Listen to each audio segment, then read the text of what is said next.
પેલા ચાલુ કરી દીધું રામદેવ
જન જગ માંડ્યો છે જો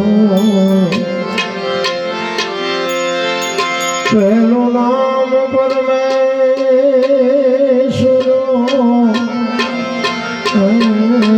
જગ માંડ્યો જન જો નરમુરખ હમને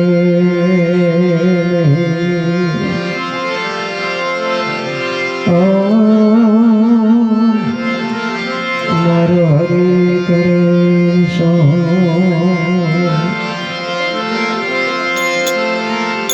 સદગુરુ ના ચરણે નમો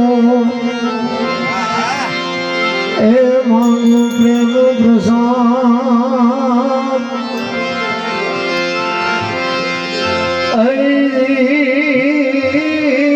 વિચળ વાણી આપજો હાથ હરિ રસે અમૃત સ્વાદ એક શબ્દ ગુરુદેવ કાતા કાયનંત વિચાર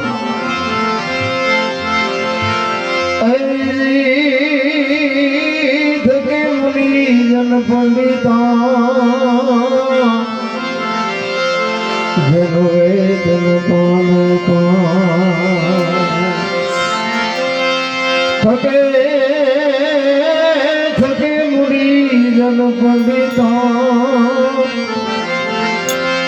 જન વેદન પાન સદગુરુ ના વખાણ શો કરો એ મુક્તિ કહો તો માપ ન આવે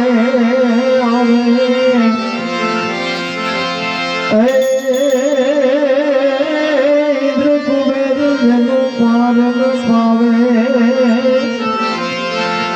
ચાર વેદ વેલા ગુણ ગાવે અગમ ઘરમાં આપે રમી રહ્યા એ બેહદ બારની વાત લાવે દાસ જવાન ગુરુ ભૂલગરજી મળ્યા હાથ ચરણ પ્રતાપ થી ગુણ ગાવે દાસ દાસ જવાન ગુરુ ભૂલગર મળ્યા હાથ ચરણ પ્રતાપ થી ગુણ ગાવે આજે મારા મિત્ર પરબતભાઈના ઘરે જોકે ગામમાં જ પહેલી વાર આવ્યો પણ મજા આવી યાર જોકે ભજન વાળા બેઠા છે ને ભજન વાળાને યાદ ભજન થાય છે બધે ભજન થતા નથી કરાવે છે બધા પણ ભજન નથી થતા કારણ કે કહેવાય ભજન પણ સમજાય નહીં તો ભજન કેમ કહેવું એટલે ભજન વાળાને અહીંયા જ્યારે ભજન વાળા ભેળા થાય એવા સાધુ સંતોની જ્યારે હાજરી હોય ત્યારે ભજનની કંઈક બાબુ મજા આવે હમણાં ભાઈએ વાણી કરીને આ સમજાણી સાધુ સંતોની વાત નથી કરતો, પણ સમજાણી આ સમજવાની જરૂર છે. અને સમજાય નહીં ને તો બાપુ ઉજાગરા થાય, જાગરણ કરવાની જરૂર છે. ભજન થી જુદી બાબત છે રામ. ભજન એમનો સમજાય એવી વાત જ નથી નારાયણ. એક વાણી કહે છે ને કે રામ કિસી કો મારે નહીં એસો પાપી નહીં રામ, આપે આપ મર જાત હે કરતે કૂડે કામ. કે રામ કોઈને મારતો નથી. રાવણ ને વાલી ને આ બધા કોઈને કૂડી નાખ્યા. રામાયણ કે હું નથી કહેતો, પણ સાચી વાત છે. આપણે સમજણ ઘટે છે. રામ નથી મારતો એ વાત પરફેક્ટ છે, અને રામ મારે છે એ વાત પરફેક્ટ છે. પણ સમજવા માટે સદગુરુની જરૂર પડે. એટલે મહાપુરુષો કહે છે કે એક રામ દશરથ કા બેટા, એક રામ સબકા ઘટ में બેટા, એક રામ સકલ પદાર્થ, એક રામ સબસે ન્યારા. ભજવાનો છે જુદો, ભજાય છે જુદો છે. સમજવું અઘરું છે. અને આના માટે જ બાપુ આ યુનિવર્સિટી નથી, આની કોલેજ નથી, આની નિશાળ નથી. આની માટે બાપુ બાવા ગોતવા પડે. આ બુદ્ધિ વાળાનો વિજ્ઞાનનો વિષય નથી. બાયું સડાવે કેટલાય. આ બાયું સડાવવાળાથી પતે એવું જ નથી ના. એને સડાવી લીધી તો સારું થયું, મળ્યા જાતું ત્યાં માર્ગે ચડ્યા. આ બધા પીરિયડમાંથી આપણે જોકે લગભગ ઘણા બધા જાણીતો ડાયરો છે. અને જે આ દુનિયામાંથી ચારે બાજુથી વંટોળિયા ચડે ને, અને કોઈ ધણી ન હોય ને તેથી બાપુ સાધુ આંગળી પકડે. સમજી લેજો ને, એ સાધુ આંગળી પકડ્યા પછી બાપુ દુનિયામાં કોઈની તાકાત નથી, કોઈ રોકી શકે. ભજન છે જુદી બાબત છે. ભોળાનાથ નો દીકરો ગણપતિ, અને ગણપતિ નું માથું કે ભોળાનાથે કાપ્યું અને હાથી નું લગાડ્યું. મહાપુરુષો કે છે, ઇતિહાસ કે છે, શાસ્ત્ર કે છે, મૂર્તિમાન આપણે ફોટામાં બધામાં જોઈએ છે. હાથી નું લગાડ્યું આખી દુનિયા કે છે ને, આપણે જોઈએ છે ને. તો હું એમ કહું છું પેલું કાપ્યું ત્યાં જ નહીં પડ્યું. હાથી નું કામ લગાડવું પડે? આ અને ભોળોનાથ બાપુ હાથી નું જો કાપીને સોટાડી શકતો હોય તો ઓલું કાપ્યું થી ન સોટાડી શકે? સમજવા જેવું તો કઈક છે ભલામણ. આની માટે સદગુરુ જોવે. હાથીનું લગાડ્યું વાત 100% સાચી છે, પણ આપણા ચકડા ગઈ ગયા એટલે નથી સમજાતું. એટલા માટે સંતોની જરૂર પડે, સદગુરુની જરૂર એટલા માટે પડે છે. હમણાં ભાઈએ વાણી કરી, પીરજી પુકારે મુજા ભાવરા સતી, તમારા ધર્મને સંભાળો. બાપુ એમ નામ ભજન બનતું હતું. અત્યારે આધુનિક યુગ છે, કોમ્પ્યુટરનો યુગ છે. એક ભજન બનાવીને બજારમાં મૂકો જો હાલે તો નો હાલે. આ સંતોએ બાપુ પરફેક્ટ કરીને ક્યાં શું પડ્યું પરફેક્ટ કરીને તમને મને આપ્યું છે, એટલે દુનિયા ટીંગાઈ રહી છે. એની વાહે સતી તોરલ મુર્શિદ થઈ ગયા. રસ્તામાં પ્રસંગ બન્યો, લાંબો ઇતિહાસ છે, પણ ટૂંકામાં કહું. આ ગત ગંગામાં જેથી જેસલ ગાહડી બાંધીને તોરલ ની આવ્યા ને, તેથી આખી ગત આરાધ કરે છે, અને તોરલ જાગતા નથી. તેથી આ ભાઈએ વાણી કરીને તેથી જેસલ કહે છે એક તારો લાવો મારી પાસે. અને તેથી જેસલા વાણી કરે છે, પીરજી પુકારે મુજા ભાવરા સતી. આ અલગ ગણે અને આ ગત ગંગા છે. આ ધરતી નહોતી, આકાશ નહોતો, ચંદ્ર નહોતો, સૂર્ય નહોતો, ને તેથી મારો નાથ હતો. કોની પાસે જઈને વાતો કરી? ઘણા એમ કે કાંઈ નહોતું તો પછી આ બધું હતું જ. આ ભગવાન ક્યાં હતો? ઘણા એમ કે છે કે ભાઈ આ કાંઈ નહોતું તેથી પાઠ હતો. અમુક એમ કે તો પાઠ ને માંડ્યો ક્યાં? તમારી માથે. આને સમજવાની બાપુ મારા રામ જરૂર છે, એમ નામ નથી. ભજન ના આકડિયા થઈ જાય. એ વાણીમાં કીધું ને, સતી તમારા ધર્મને જો શબ્દ ઉપર ધ્યાન આપજો. સતી આપણો ધર્મ નો કીધું. બે જણા ભેગા ભજન કરતા હતા. સતી તમારા ધર્મને બાપુ આ શબ્દની જ મારામારી છે. અને આવડી આ જ વાત જેસલ ને તોરલે કરી હતી. ક્યારે? દરિયામાં જેથી હોડીમાં બેઠા હતા ને, તેથી બાપુ સતી તોરલ જાડેજાને આ જ વાત કરી હતી કે પાપના પોટલા તમારા દરિયામાં ફગાવી દો, તમે ફોન કર્યો હોય યાદ કરો. આ તમારું તમને કામમાં આવવાનું છે. આ રાગડા તાણીમાં તમે મજા આવે એટલું જ. બાકી તમને આ રાયડું પાડીમાં તમને કઈ ભાગ ન મળે. એ તો અમે રાયડું પાડી છે, અમને મળે. પણ આ ગંગા હાલી જાય છે, જો પી જવાય તો બાપુ કામ થઈ જાય. એટલા માટે જ મહાપુરુષો કહે છે, એક ઘડી આધી મેં પુનિયાદ કઈ 24 કલાકમાં કરી લીધું. બાકી આ દેહ પડી જવાનું છે, વાત પાકી છે. જગતમાં ઇતિહાસ બાપુ તમે જોવો તો જાનવરો પૂજાય છે. જાનવરો હળદીના ઘાટ ઉપર મહારાણા પ્રતાપનો ઘોડો પૂજાય છે. સતાધારમાં પાડો પૂજાય, સમરાળામાં ભેંસ પૂજાય, કચ્છમાં દાદા મેકરનો કૂતરો કથાડો પૂજાય. આપણું પાડોશી સારું નથી બોલતા લ્યો. આપણા કથાડા કરતા બે જ નથી. અરે મર્યા પછી જો જગત બાપુ ગામમાં 5 જણા હરખી રીતે રોવે નહીં, તેની જીવાય ન કહેવાય રામ. અરે બાપુ એક બજારમાં એક શેરીમાં કૂતરું મરી જતું હતું ને, કૂતરું તેથી આપણા ગઢ અને આમ હાજર રોટલો નતો ભાવતો. ઘરે કેવું કૂતરું હતું ભલામણ. અત્યારે પસા હો નો બુકડો બોલી જાય કે આવું તો હાલ્યા જ કરે. બોલો, કાંઈ કિંમત જ નથી રહી. એટલા માટે મહાપુરુષો માણસનો અવતાર તો બાપુ છે ને કરોડો જન્મની કમાણી હોય તે માણસનો અવતાર મળે છે એમના ભાવ છે નહીં. પણ આમાં બધા ઘણા બધા ગાયકો હશે એટલે બહુ લાંબો સમય નહીં. એટલે મારે પરમતભાઈને કીધું મને મોડો બિહાડો, મારે પલો લાંબો જોવે.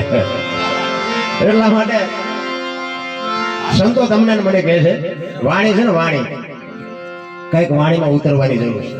પછી આમાં તો હું ઓલો ગાયો એને મજા આવી ને ઓલો ગાયો એમાં મજા ન આવી, ઓલો વગાડતો એમાં મજા આવી, ઓલો વગાડતો એમાં, એની વાત નથી રાખતી. ભજન તો ભજન જ હોય. ફોન હોય ને એના ટુકડા ગમે એટલા થાય બાપુ, કિંમત ન ઘટે. પણ રાગ રાગણીનો જેનો શોખ હોય એને ભજન ન ઉતરે. શબ્દ કઈક કહેતું હોય છે તમને ને મને. આ છે ને વાણી છે બધી મને ને તમને જ લાગુ પડે છે અને તમારા ને મારા દેહની જ વાત છે, આમાં બહારની કઈ વાત જ નથી. એટલા માટે મહાપુરુષો તમને ને મને કહે છે, એક દાસી જીવનની વાણી એવું કહે છે, આવો ને અનુભવી રે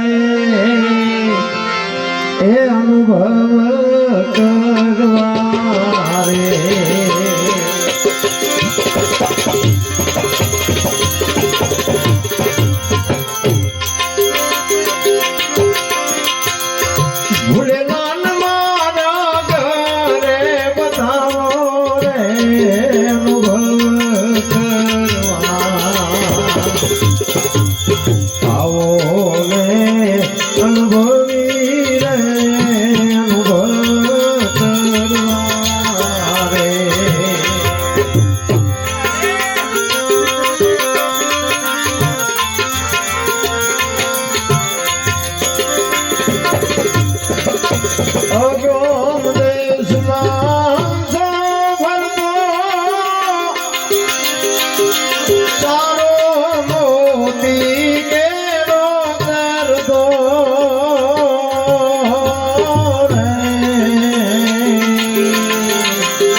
પછી આમ સો આમ ભજન કરતો રે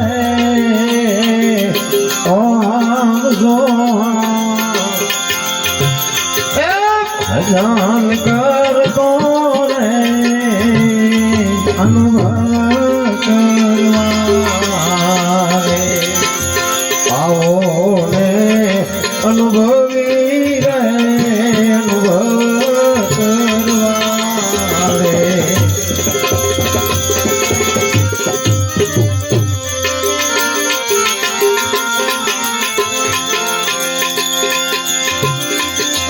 કંઠ વિનાનો ઈક ભજન કરતો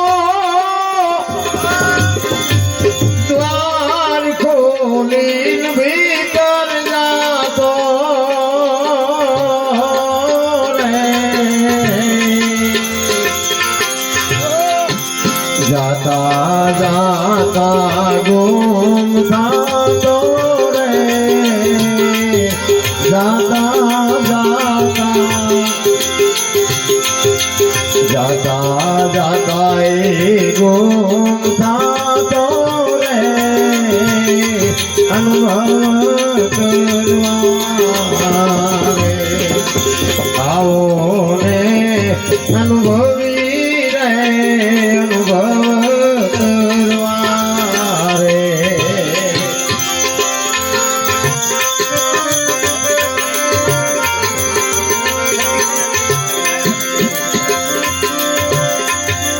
ગુમ થતા જેને ઘર જોયું જોયા પછી એને ખોટું ખોયું રે. રૂપમાં અરૂપ જોયું રે રૂપમાં તો અરૂપ જોયો રે અનુભવ કરવા રે. દાસી જોડ કે છે આ તમારા ને મોરા માટા મોઢા દેખાય છે ને એ રૂપ છે, એની માલકુલ જે નથી દેખાતો ને એ અરૂપ. અને જોવાની જરૂર એને છે, બાકી આ દુનિયા તો દિવાળી મૂકી દેવાની છે, કાંઈ છે નહીં. ધોળા ચામડા હોય કાળા હોય એમાં કાંઈ વળવાનું નથી, પણ અંદરની વાત જો નક્કી થઈ જાય તો પરફેક્ટ થઈ જાય. એટલે સંત કહે છે નાથ મુંદ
બીજને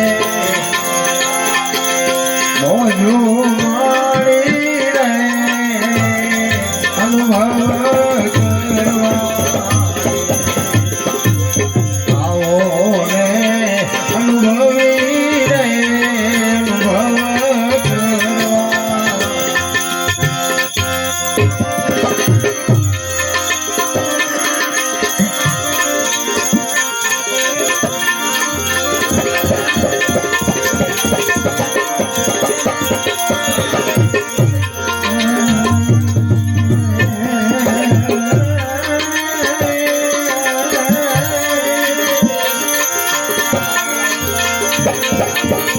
ગુરુ